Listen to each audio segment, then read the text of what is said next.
This is Charlie Parsons for Boxing Social in association with Betfred, joined here in Bromley, Kent at the iBox with Mr. Archie Sharp. Archie, first time I've interviewed you, I think, so how are you guys? I'm very well, thank you. How are you? Yeah, all good, mate, all good. Bit of a trip down here, off to Notts this evening, but, you know, we're here, there and everywhere, getting the content.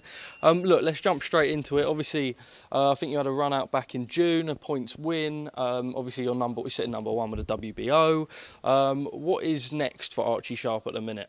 Ideally a world title fight, but look, SHAKUR Stevenson's fighting on the 24th of September, I believe. Yeah.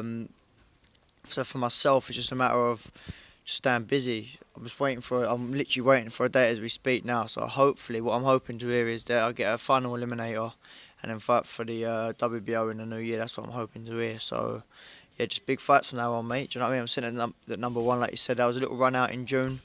Not the fight that we wanted, but it is what it is. I was just grateful to be back out and get back in the ring, get the rounds under my belt, and yeah, I look forward to crack on.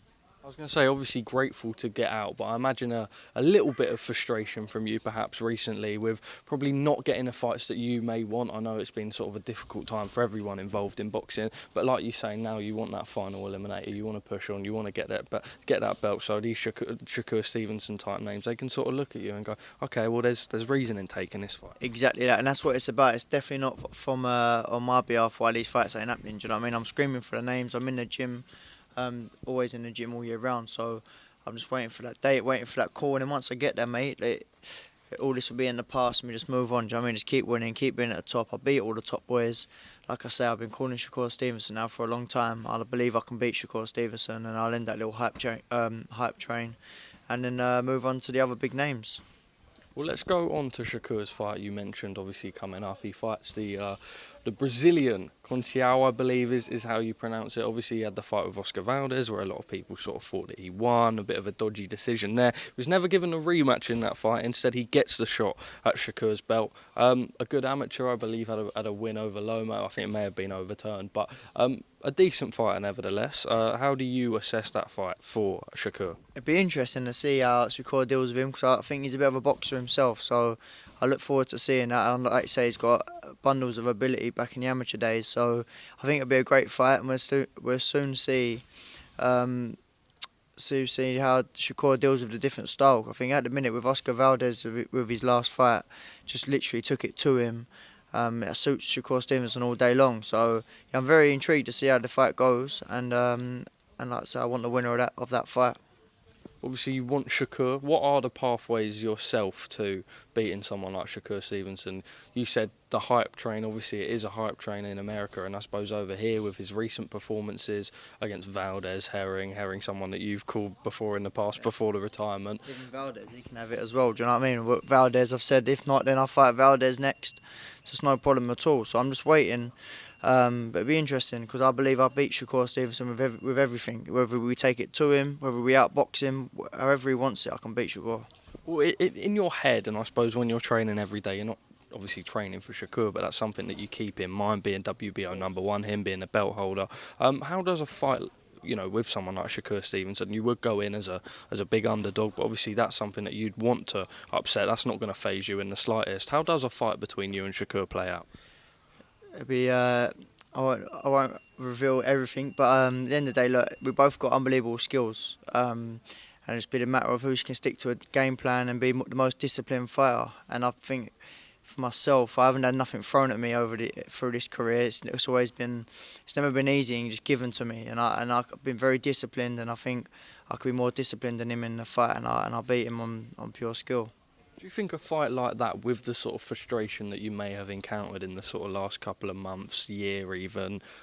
Yeah. I've had a harder road than a lot of these fighters. A lot of them get given these great opportunities. I've had a lot of frustration. I've had injuries, and a bit unfortunate. But I've trusted the process. I'm here. I'm feeling everything has worked out for the best for myself, because I'm in the gym. I'm in the best I've ever been. I've been able to bond with my team a lot better now. So yeah, it's all been good. Jordan interrupting our interview. We'll grab Jordan after. He better be bigging me up. You know what I mean? Obviously, you know, big names in that division. We've got to talk about someone else in that division. Joe Cordina Yeah. holds a title. He's got a mandatory challenger out in Abu Dhabi in Rakimov. Probably not the easiest mandatory challenger that he would have liked. How does a Funny, fight innit? between Cordina and Rakimov go down? It's funny because he's had to take his mandatory, and Shakur's been a world champion for God knows how long now, and he hasn't had any mandatories. It's all voluntaries, so it is funny. But no, like you say, I feel for Joe a bit really because he's just won it, and then they've ordered it straight away. So look, he's got to go and do what he's got to do, and it'll be interesting because I like Joe. He's a good kid. We've done a few rounds together over the years. But it could potentially be a fight, not just because he's got the IBF, and I believe he does win. I do believe he does win in November. Showcase his skills, and yeah, it'd be good. It'd be good to watch. I'll be supporting Joe for that fight. I was going to say, if this fight with Shakur doesn't come about, I imagine you now in the position you're in, obviously the WBO will be the priority. You don't sit at number one and not want that title shot. It's not something you're going to want to give up.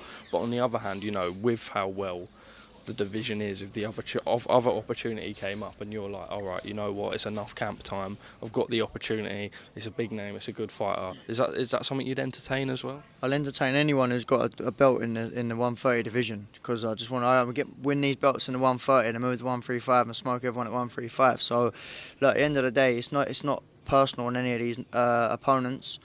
I've even said about Shakur Foster. He's number one in the WBC, looking to fight Shakur. So there's a potential fight with me and him. I just want the best. I just want the boys up at the top level there. Do you know what I mean? Obviously, Cordina's got a belt. Shakur's got two. So ideally, I'll fight Shakur over Joe for the two, and then me and Joe can box for the three. Of course, exciting prospects ahead. And then just finally from me, the news that everyone in boxing is talking about. We've had it for about 3 years now. You know what I'm going to say. Tyson Fury against Anthony Joshua. Obviously, we see AJ coming off the two back-to-back defeats to Alexander Usyk.